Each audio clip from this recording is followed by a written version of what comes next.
fellow wanderers of Middle-earth, gather close as we explore one of the most profound transformations in all of Tolkien's legendarium.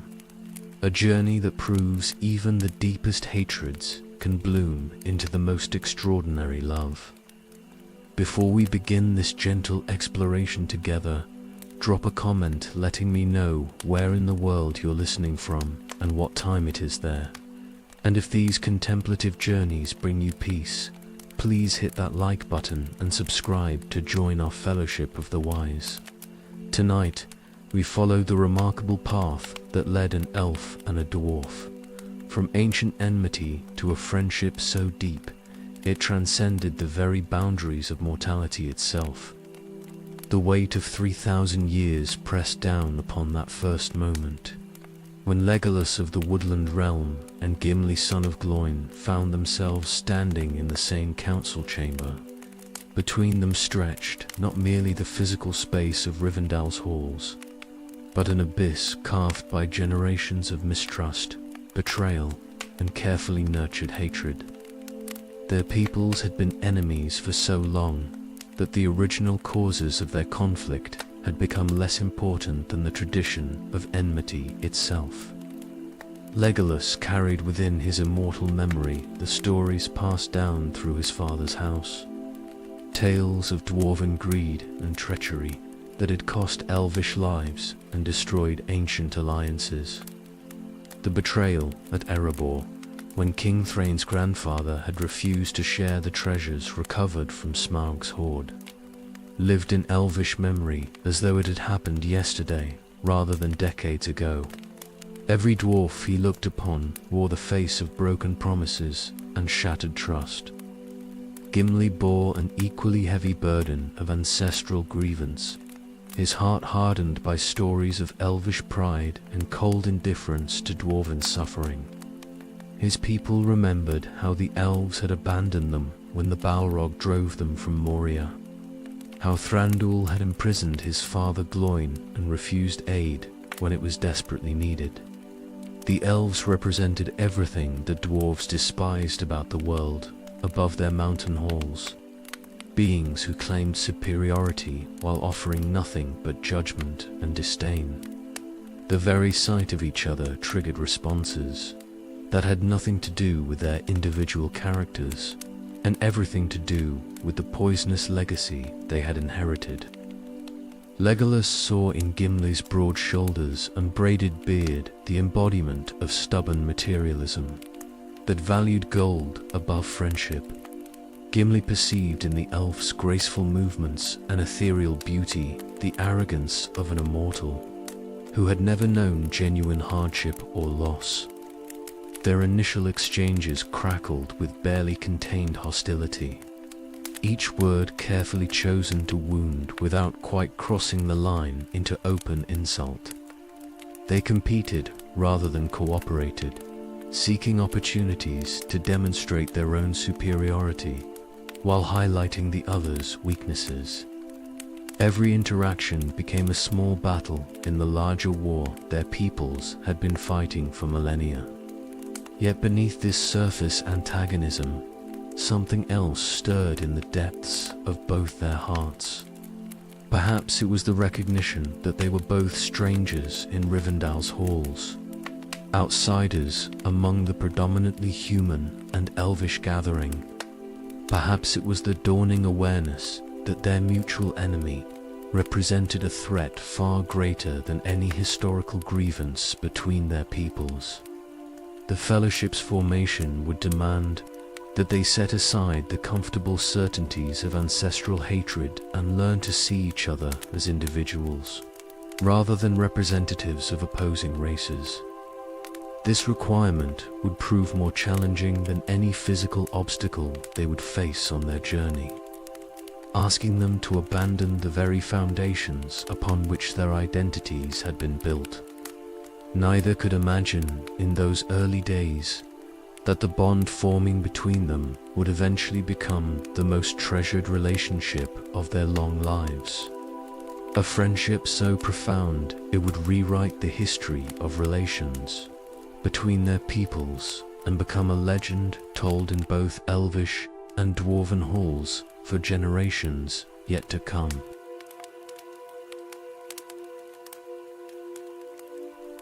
The mines of Moria provided the crucible where ancient prejudices first began to crack under the pressure of shared peril.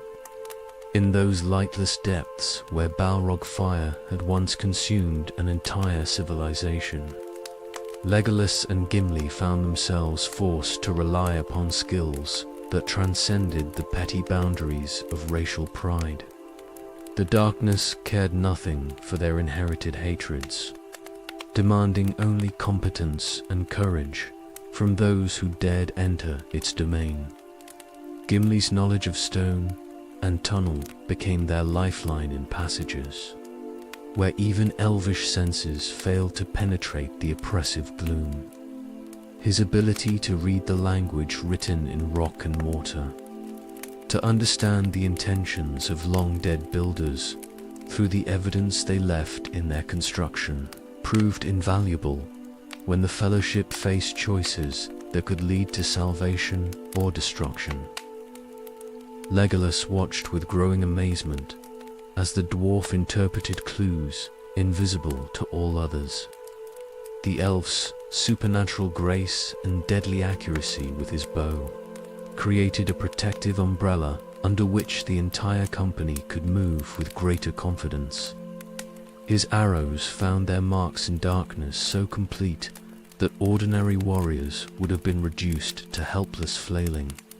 Gimli observed these displays of skill with the appreciative eye of a craftsman, recognizing mastery in another's work. When orcs attacked in those echoing halls, their differences became complementary strengths rather than sources of friction. Legolas struck from distance with precision that never wasted a shot, while Gimli anchored their defense with the immovable determination that characterizes dwarven warfare at its finest. They began to fight not as reluctant allies, but as partners whose abilities enhanced each other's effectiveness.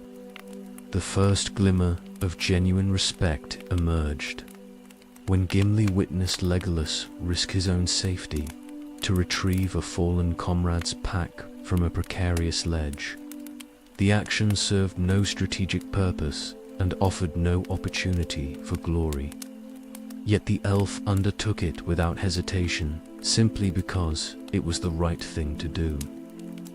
This small act of courage shattered Gimli's assumption that elves cared only for their own welfare.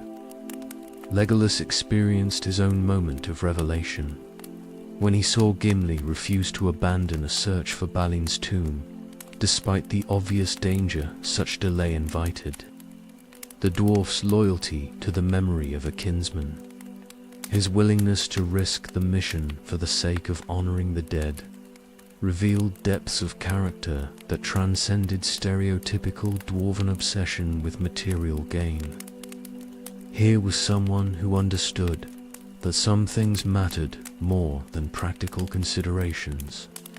Their competition evolved from hostile rivalry into something approaching mutual challenge.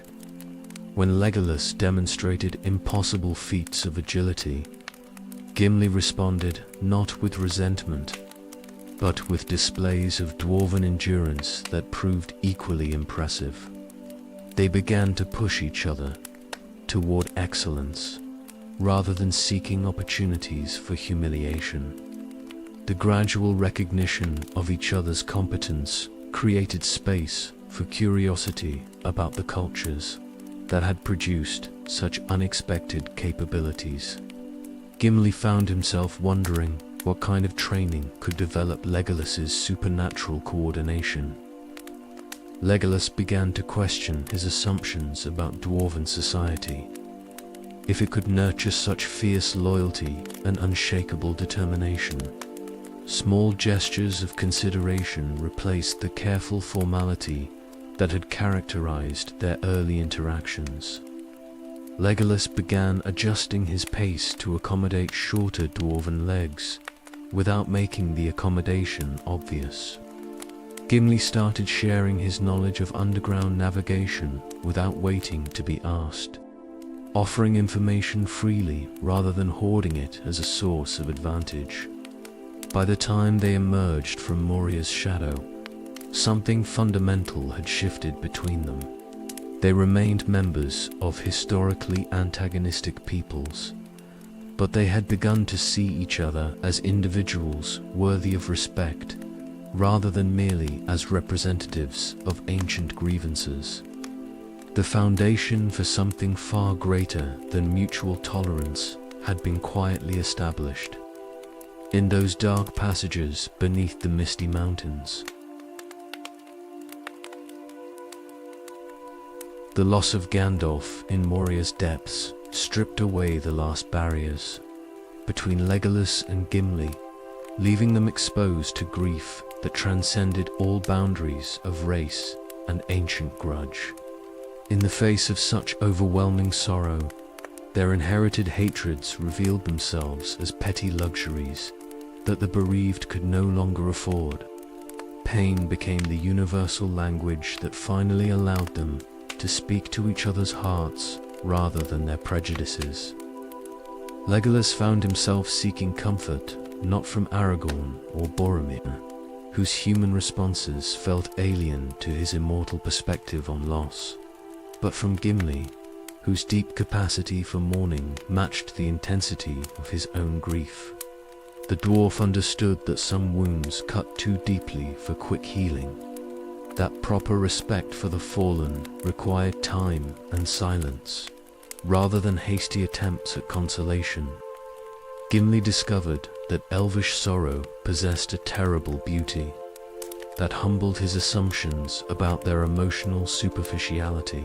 Legolas wept for Gandalf with the accumulated weight of centuries, each tear carrying the memory of all the partings his immortal life had forced him to endure.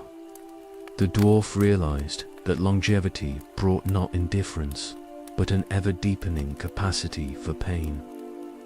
Their shared watch over the Fellowship's camp during those dark nights following Moria created intimacy born of mutual vulnerability. Neither could sleep easily while the other stood guard alone, so they took to keeping vigil together, finding solace in silent companionship that required no words to communicate understanding. The darkness that had once seemed like an enemy became a gentle blanket that sheltered their growing bond. When Uruk-hai pursued them across Rohan's grasslands, their partnership deepened into something approaching brotherhood. Legolas learned to trust Gimli's judgment about pace and endurance, recognizing that dwarven stamina operated by different principles than elvish grace, but proved equally reliable. Gimli began to depend on the elf's superior vision and hearing, accepting guidance without the sting of wounded pride that such reliance might once have caused. The rescue of Merry and Pippin at Isengard revealed how completely their priorities had aligned around protecting what mattered most to their companions. Neither hesitated to charge into battle against overwhelming odds when their friend's safety hung in the balance. The cause they served had become more important than personal survival, creating the foundation for trust deeper than any sworn oath. During quiet moments between crises, they began to share stories that revealed the hearts beneath their cultural armor. Gimli spoke of the songs his people sang while working deep beneath the mountains, melodies that connected them to stone and fire in ways outsiders rarely understood. Legolas described the way trees communicated across vast forests, sharing wisdom accumulated over centuries of patient growth. These exchanges created bridges between worldviews that had seemed irreconcilably different. Gimli began to perceive the living intelligence that Legolas detected in growing things, while the elf started to appreciate the profound relationship between dwarves and the bones of the earth itself. Their differences became sources of fascination, rather than irritation. The gradual erosion of their defensive barriers allowed vulnerability to replace suspicion in their interactions. They no longer needed to prove their worth to each other through displays of skill or knowledge. Simply being present during difficult moments provided sufficient demonstration of their commitment to the bond growing between them. By the time they reached the gates of Minas Tirith, they had become something their peoples would struggle to understand. More than allies, deeper than friends, they had forged a connection that transcended the categories their cultures used to define relationships. The ancient grudges that had shaped their early encounters seemed like memories from someone else's life, replaced by loyalty that would endure beyond the boundaries of mortality itself.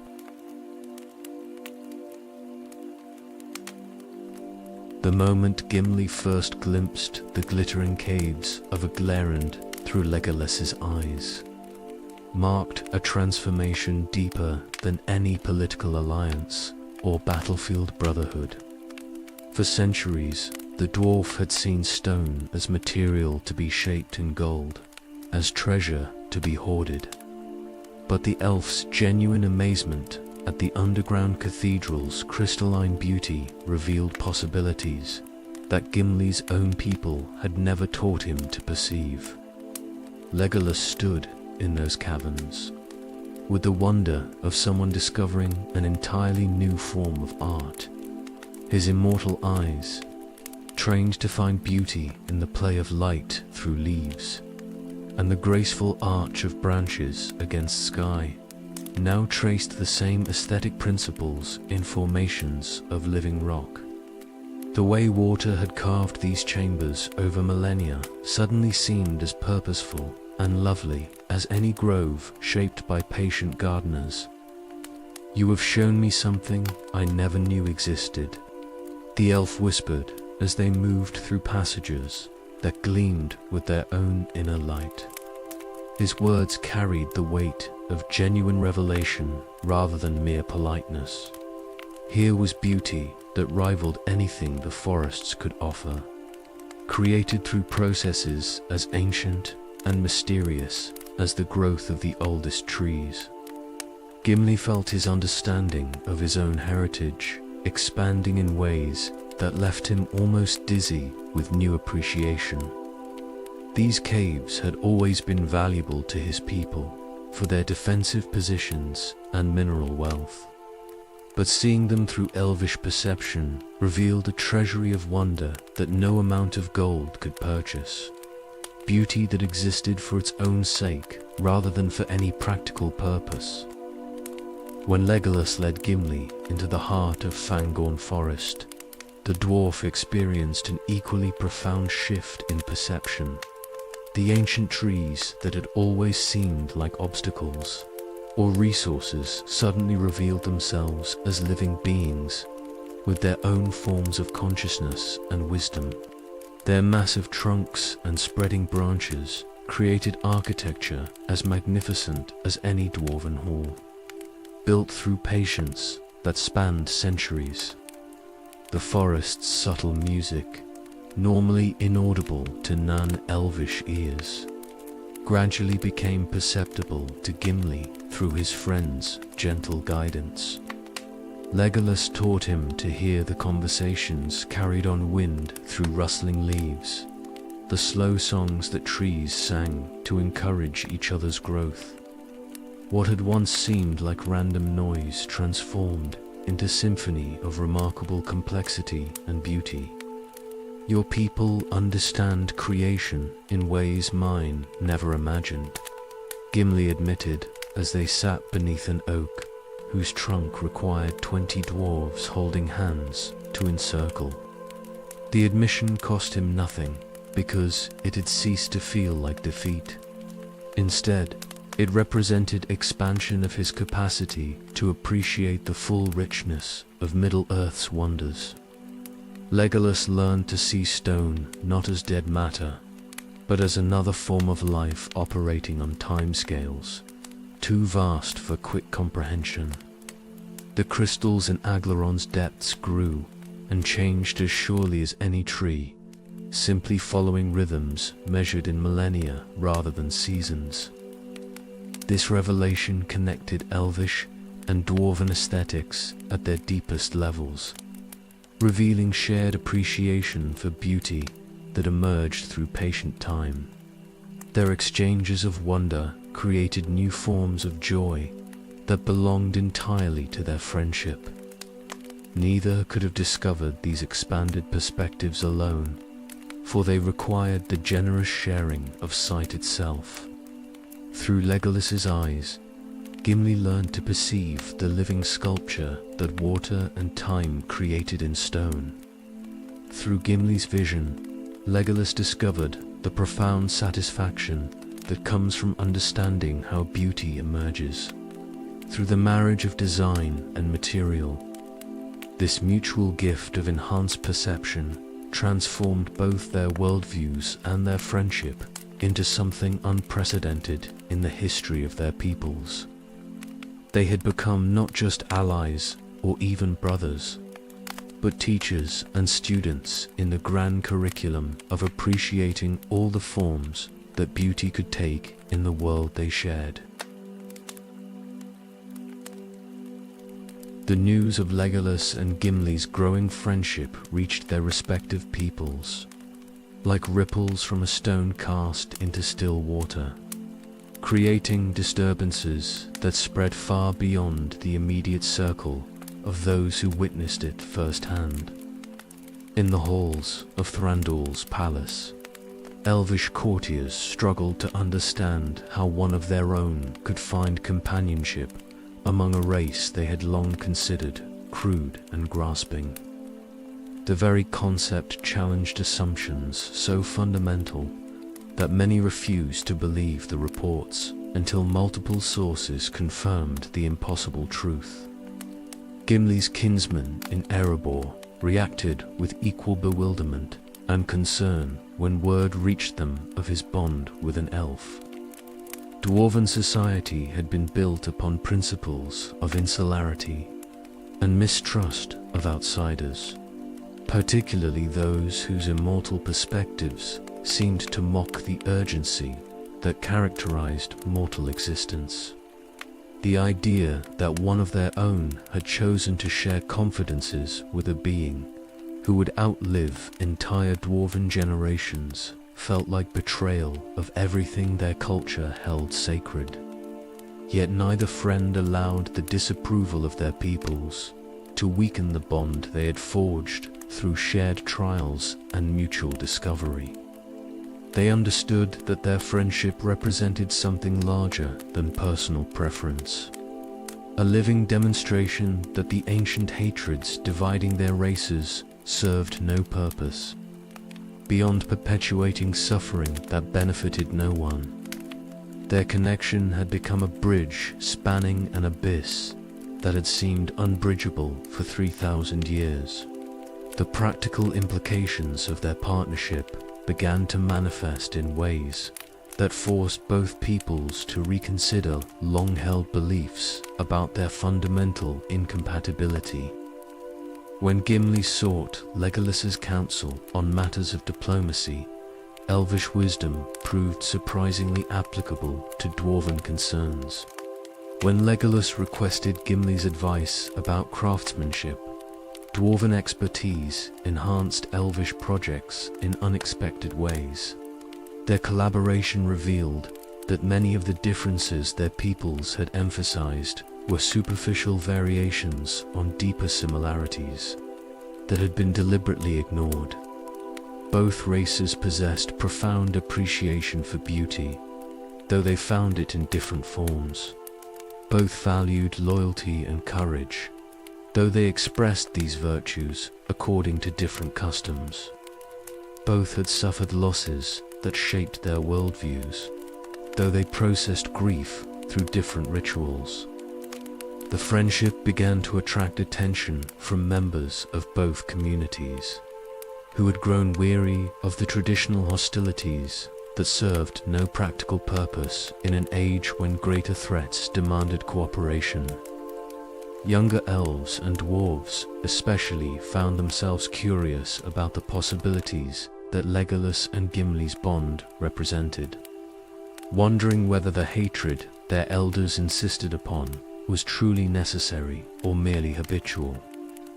Resistance to their friendship came primarily from those whose identities had become so intertwined with ancient grievances that abandoning them felt like losing themselves entirely. These individuals viewed the growing bond between elf and dwarf as dangerous precedent that threatened the very foundations of racial distinctiveness they believed essential to their people's survival.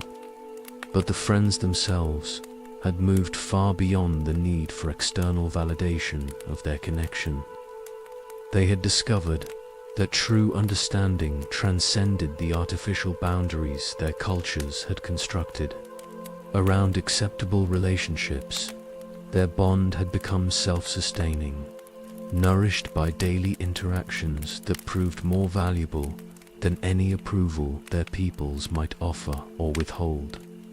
The pattern they established through their friendship would eventually inspire others to question whether the hatreds they had inherited served any purpose beyond limiting their own capacity for joy and understanding.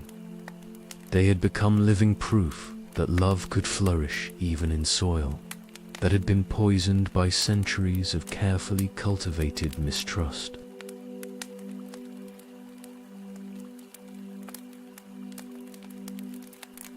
Trust between Legolas and Gimli developed not through grand gestures or sworn oaths, but through the accumulation of countless small moments when each chose vulnerability over protection.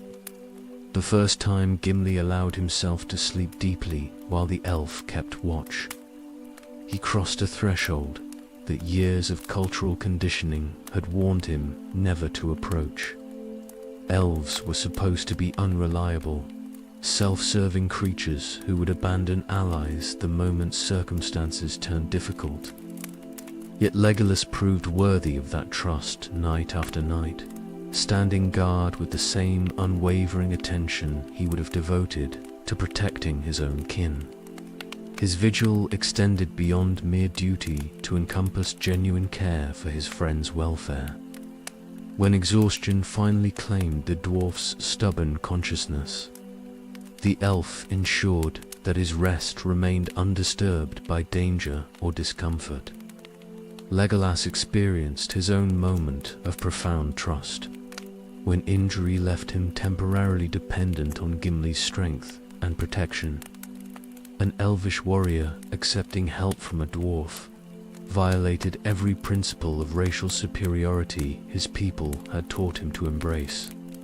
The admission of weakness felt like betrayal of his entire cultural identity. But Gimli's response to his friend's vulnerability revealed depths of compassion that shattered the last remnants of Legolas's inherited prejudices. The dwarf tended his wounds with gentle skill, shared his own provisions without complaint, and stood ready to defend him with the fierce loyalty that characterized the finest aspects of dwarven nature. His care transcended obligation to become an expression of genuine love. Their friendship created its own private language of gestures and glances that communicated understanding without need for words. A slight nod from Gimli could convey complete confidence in whatever course of action Legolas proposed. A barely perceptible smile from the elf expressed appreciation for his friend's counsel more eloquently than any speech. This silent communication developed through countless hours spent in each other's company, learning to read the subtle signs that revealed inner thoughts and feelings.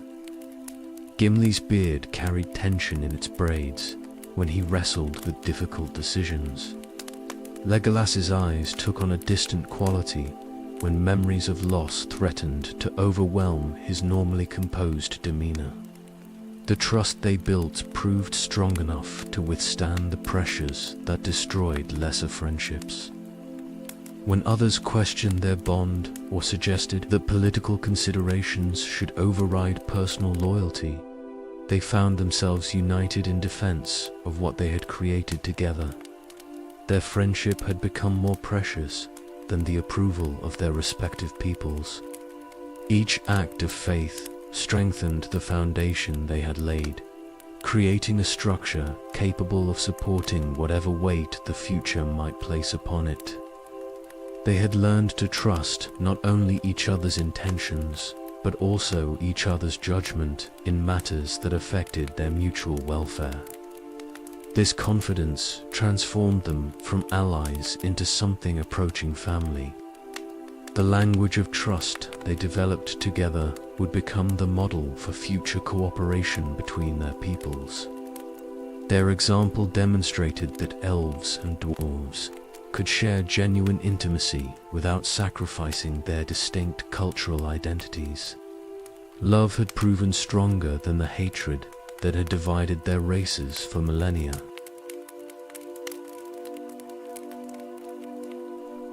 The Legolas who had first entered Rivendell's council chamber bore little resemblance to the being who now walked beside his dwarven companion through the peaceful valleys of Ithilien. Centuries of elvish isolation had shaped him into someone who viewed the world primarily through the lens of his own people's ancient wisdom and timeless concerns. His perspective had been broad in scope, but narrow in sympathy, encompassing vast stretches of time, while remaining largely indifferent to the struggles of shorter-lived races. Gimli's friendship had taught him to value the intense immediacy that characterized mortal existence, the way finite lifespans could transform ordinary moments into treasures worth cherishing. Through dwarven eyes, he learned to see each day not as another identical unit in an endless sequence, but as a unique opportunity that would never come again. This urgency brought new depth to his appreciation of beauty and meaning. The elf discovered that wisdom could emerge from sources his people had long dismissed as inconsequential.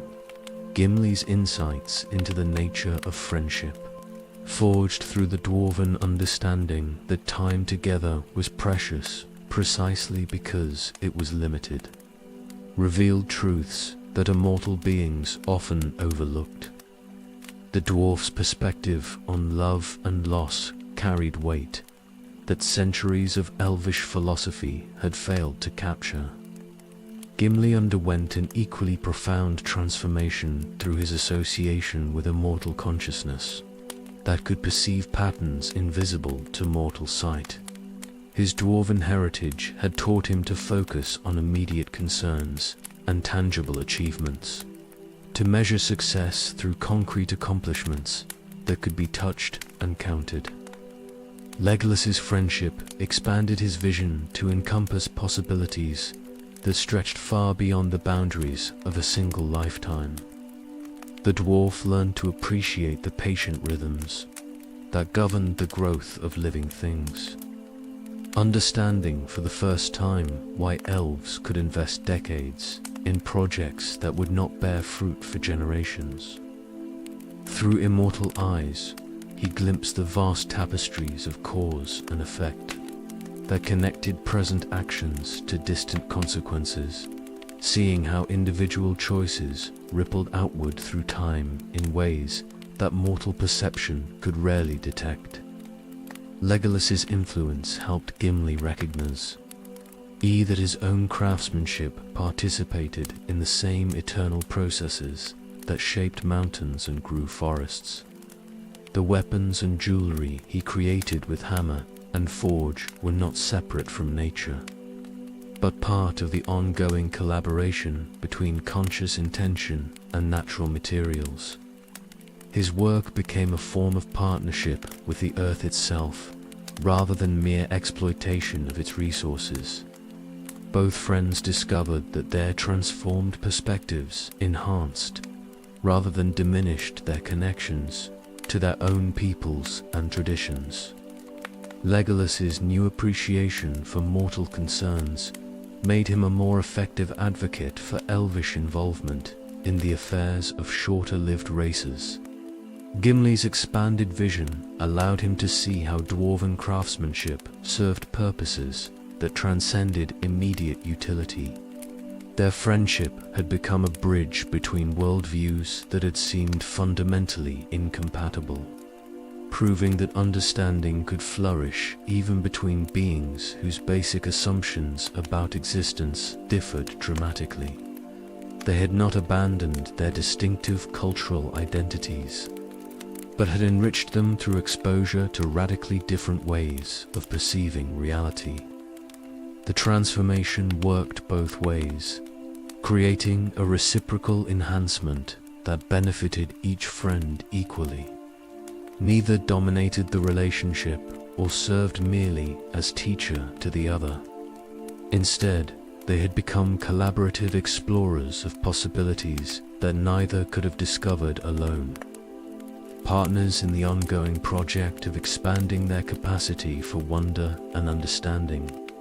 Their example would inspire future generations of both elves and dwarves to question the limitations their cultures had placed on acceptable relationships and forms of wisdom.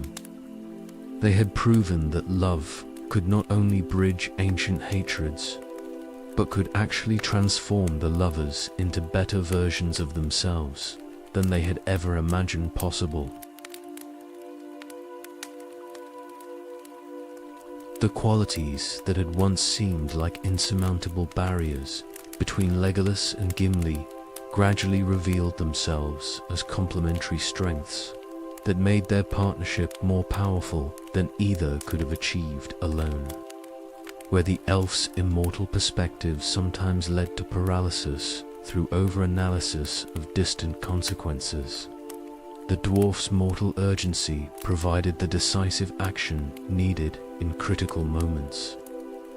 When Gimli's intense focus on immediate problems threatened to blind him to larger patterns, Legolas's broader vision offered guidance that prevented costly mistakes. Their contrasting approaches to problem-solving created a natural system of checks and balances that improved their decision-making in ways that surprised them both. Legolas's tendency toward careful deliberation forced Gimli to consider implications he might otherwise overlook in his eagerness to act. Gimli's impatience with excessive planning pushed Legolas toward commitments that might otherwise remain forever theoretical. The elf's supernatural grace and fluid movement provided reconnaissance capabilities that opened tactical possibilities unavailable to more conventional warriors. His ability to move silently through terrain that would betray other travelers gave their partnership access to information and positions that could prove decisive in dangerous situations. Legolas became their eyes and ears in environments where stealth mattered more than strength. Gimli's unshakable determination and defensive expertise created the stable foundation that allowed Legolas's more mobile tactics to achieve maximum effectiveness. The dwarf's ability to hold ground against overwhelming odds gave his friend the security needed to take calculated risks that could change the course of entire battles. Their combination of mobility and stability proved far superior to either approach used in isolation. Their different relationships with time enriched their shared experiences in ways that neither had anticipated. Legolas's immortal memory preserved moments that Gimli's mortal mind might have forgotten, while the dwarf's awareness of time's passage gave urgency and poignancy to pleasures that the elf might otherwise take for granted. Together, they achieved a balance between preservation and appreciation that enhanced their capacity for joy. The elf's connection to growing things provided insights into natural processes that expanded Gimli's understanding of his own craft, while the dwarf's knowledge of worked stone and metal revealed possibilities in the natural world that Legolas had never considered. Their exchange of expertise created new forms of beauty that drew upon both traditions while belonging fully to neither. Legolas's diplomatic skills and cultural sophistication smoothed their path through societies that might otherwise have viewed Gimli's blunt manner with suspicion or hostility.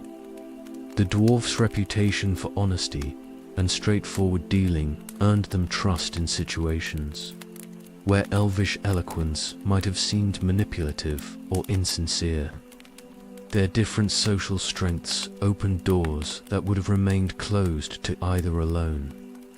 The contrast between Gimli's passionate intensity and Legolas's serene composure created emotional balance that helped both friends weather the psychological demands of their adventures. When the dwarf's fierce emotions threatened to overwhelm his judgment, the elf's calm presence provided stabilizing influence. When Legolas's controlled demeanor risked becoming cold detachment, Gimli's warmth reminded him of the importance of feeling deeply. Their friendship had transformed difference from source of conflict into foundation for mutual enhancement. Rather than demanding that either abandon his distinctive qualities, their bond had allowed both to become more fully themselves. While gaining access to capabilities they could never have developed independently, they had proven that love could.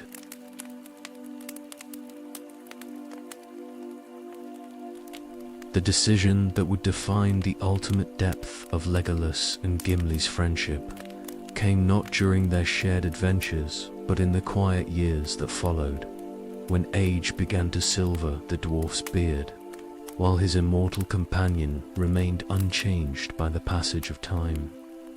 Gimli watched his mortal body grow heavy with years, while Legolas retained the eternal youth that marked all elves. The approaching separation that mortality demanded should have cast shadow over their remaining time together. Yet their bond had grown so strong that even death seemed like an obstacle to be overcome, rather than an inevitable ending to be accepted. Gimli's love for his friend had become the defining relationship of his life, more precious than clan loyalty or racial identity. The thought of eternal separation felt like denial of everything their friendship had proven about the possibility of transcending the boundaries that supposedly divided different peoples. Legolas faced his own crisis as the sea longing that called all elves eventually westward grew stronger with each passing year. The immortal wanderer, who had once viewed Middle-earth as temporary assignment, now found himself torn between the summons of his people and devotion to a friend whose mortal nature should have made their parting inevitable. His heart refused to accept that love must yield to the biological limitations of different species. The solution they discovered together violated every precedent in the history of both their peoples, while creating new possibilities that neither elf nor dwarf had ever imagined. When Legolas finally built his grey ship to sail into the west, Gimli stood beside him on the dock, not as the friend being left behind, but as companion chosen for the journey itself. Their bond had become strong enough to bridge even the gap between mortal and immortal destinies. Gimli's passage to the Undying Lands represented an unprecedented act of divine grace that recognized the transformative power of perfect friendship. Never before had a dwarf been granted permission to enter the realm reserved for immortal beings. His presence on that ship testified to love so pure and complete that it had earned exception to the fundamental laws governing the separation of mortal and immortal fates. The choice required both friends to abandon everything familiar and venture into unknown territory where the rules that had once seemed absolute no longer applied. Gimli left behind not only his homeland, but his very nature as mortal being, trusting that friendship could sustain him in a realm where he had no natural place. Legolas accepted responsibility for a companion whose presence would forever mark him as different from his immortal kindred. Their journey westward became the final proof that love could indeed conquer every obstacle that fate and nature placed in its path. The ship that carried them toward the undying lands bore more than two friends seeking eternal companionship. It carried the living demonstration that connection between souls could transcend every limitation that the world attempted to impose upon it. The friendship that had begun in mutual suspicion and ancient hatred had evolved into something so extraordinary that it required divine intervention to reach its natural conclusion. Their bond had become the exception that proved the rule about what was possible. When two beings committed themselves completely to understanding and cherishing each other despite every reason their cultures provided for remaining separate. The story of Legolas and Gimli's extraordinary friendship spread throughout Middle-earth like seed carried on favorable winds, taking root in hearts that had grown weary of ancient hatreds that served no purpose beyond perpetuating pain. Their bond became proof that the most fundamental barriers between peoples could be overcome through patient understanding and willingness to see beyond the limitations that tradition imposed upon possibility. Young elves and dwarves began to question whether the enmity their elders demanded was truly necessary or merely inherited habit. Diplomatic relations between the woodland realm and Erebor underwent transformation that seemed miraculous to those who remembered the bitter centuries of mutual mistrust and carefully nurtured grievances. Ambassadors who had once met only to exchange formal complaints now gathered to explore opportunities for cooperation that neither people had previously imagined possible. Trade agreements replaced territorial disputes as both cultures discovered that their differences could create mutual benefit rather than inevitable conflict. The glittering caves that Gimli established beneath Helm's Deep became a symbol of what could be achieved when elvish vision combined with dwarven craftsmanship in service of shared beauty rather than competitive dominance. Legolas's frequent visits to admire the work being done there demonstrated that friendship could flourish even when friends chose different paths through life. Their collaboration proved that love did not require identical goals, only mutual respect and genuine appreciation for each other's gifts. Children born in the years following the War of the Ring grew up hearing tales of the elfin dwarf, whose friendship had rewritten the possibilities available to their peoples. These stories carried power that formal treaties could never match, planting seeds of hope in young minds that had not yet been poisoned by the inherited prejudices that had shaped their parents' worldviews. The next generation began to imagine futures where cooperation replaced conflict as the natural state of relations between different peoples. The friendship's influence extended far beyond the immediate relationship between elves and dwarves to inspire similar reconciliations throughout Middle-earth. Communities that had been divided by old grievances found courage to attempt conversations that previous generations had declared impossible. Legolas and Gimli's example provided a template for overcoming hatred that had seemed permanent and inevitable. Their bond demonstrated that love possessed transformative power that could not be defeated by any force that sought to divide conscious beings from one another. The connection they had forged proved stronger than death itself, transcending the biological limitations that should have made their friendship temporary, and replacing them with unity that would endure throughout eternity. Their love had literally rewritten the laws governing what was possible between mortal and immortal natures. The legacy they left behind offered hope to anyone who had ever been told that certain relationships were forbidden or impossible because of differences that could not be changed. Their friendship became a beacon that guided others toward the understanding that love recognizes no boundaries that the heart refuses to accept. The barriers that divide people exist primarily in minds that have been taught to fear what they do not understand. In the peace of the undying lands, their friendship continues as living testimony to the truth that connection between souls remains the most powerful force in creation.